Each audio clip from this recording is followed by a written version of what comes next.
Greetings, adventurers. This is DM Cart. So, there's two things that have been in the news in our little hobby this week. One of them was that Kyle Brinks is no longer with Wizards of the Coast. This has been verified by other sources. Everybody's had their chance to either take victory laps or to report on it, or both. Kyle, back in early 2023, was on a live stream with a group called Three Black Halflings, three African-American creators, and he made the statement that, well, D&D's been a thing of white guys in basements, and people like me can't leave the hobby fast enough. Well, that's now mid-2024, and we're now just finding that he's leaving because evidently he didn't want to lead by example. Okay, that's one thing, and that's kind of been the biggest thing in the news. But also, Dungeon Coach, who has a larger channel than mine, he's fairly popular, he's putting out a game called DC20, and the Kickstarter just closed at a little over $2.2 million. Okay, so his game is going to get off to a flying start. If you backed it, I didn't, but if you backed it, now you're going to be waiting for printing and shipping and fulfillment, etc. Okay.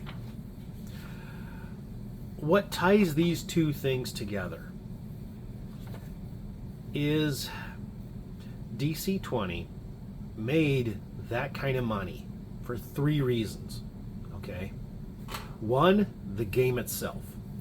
It appears to be adjacent enough to 5e that a 5e player should be able to pick it up quite quickly.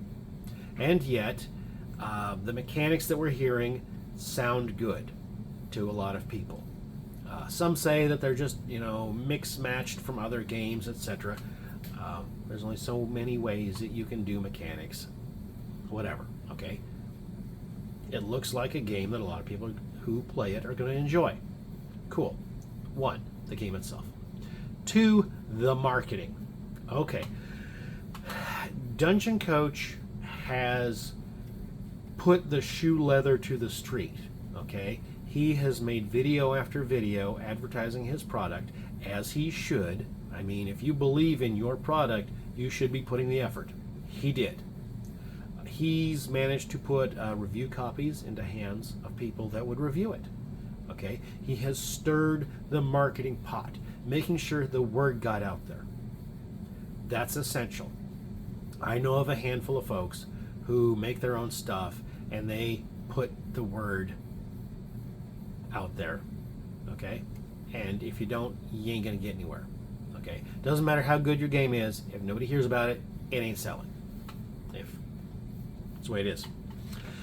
But the third thing that took him to this plateau of 2.2 million is how upset a number of people have gotten with Wizards of the Coast, and how people are going from D&D to really looking at third-party options, of which there are many. So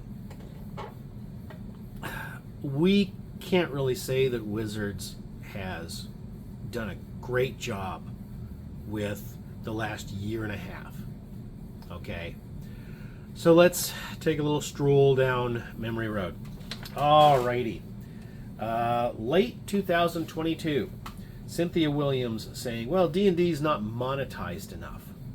That got out, and the impression that it made was that we're not pulling enough money out of our players.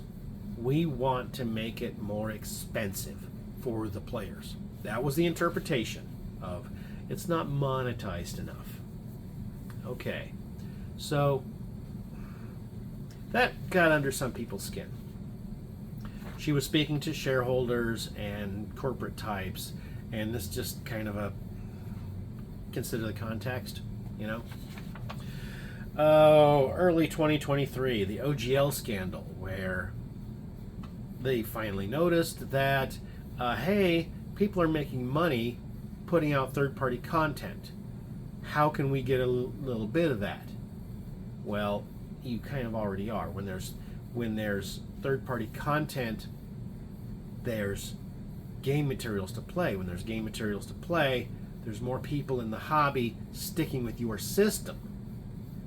A well-supported system gets played, and when it's played, they're going to buy not only the third-party stuff, but they're going to stick with your system, buying your first-party stuff when it comes out. Because, frankly, Wizards is only putting out so many books per month. So, if they have any extra money, hey, maybe they'll want to buy a third-party adventure or something. The Pinkertons nonsense. When one Magic the Gathering player / YouTuber purchased cards from a store and then had these armed men show up at his house, scaring his wife and his dogs and him. That was a bit of a PR blunder, you know? And people got upset about that. They're like, hey, why do you have these armed dudes showing up at a guy's house? And if you say that, oh, well, you don't know they were armed. Dude, Pinkertons are an agency with armed agents. They have a history. Look back at the unionization of the early 1900s. They were literally shooting people. Okay? People who are striking against management sometimes got shot. They haven't changed that much. They've changed, but let's face it, they still have armed agents. And you don't know if they're armed until after they reach under their coat. Alright? Anywho, at various times, art for the Magic the Gathering cards has been either plagiarized or AI has been used. Your feelings on AI art, those are your feelings. Okay? But a fair number of people don't like AI art. Part of this is the belief that AI art scours the internet for pictures that other people make and then assemble the AI picture from art that did not get permission to use. So it's considered stolen. Or the feeling that having AI make your art for you, you're not paying an artist, and therefore an artist is losing their job. Okay, those are some of the arguments against AI. And when a company is caught multiple times using AI and then say, well, you know, we're not doing that. Okay, we will do that going forward. Well, we didn't know that the guy who specialized in AI art was actually using AI art, even though that's part of his portfolio, was saying that's what he uses. You know, it just seems shady to some people. So people are getting somewhat disillusioned with Hasbro / WotC. Some people have gotten upset with the company. Personally, one of the things that kind of sticks with me is 2024 is the 50th anniversary of Dungeons and Dragons. It's also the Chinese astrology year of the dragon. I mean, that's a coincidence that's kind of awesome for a game called Dungeons and Dragons. You know, hey, it's auspicious. You should have your 50th anniversary game out this year. Okay, the Player's Handbook is coming out. The DM's Guide is scheduled to come out in November-ish, and the Monster Manual is not scheduled to come out until, let me look here, I wrote it down, I believe it's February 2025. February 2025. For your 50th anniversary, you're going to be in the next year after. You're going to be early for the 51st anniversary. You're missing out, and that's just kind of sad.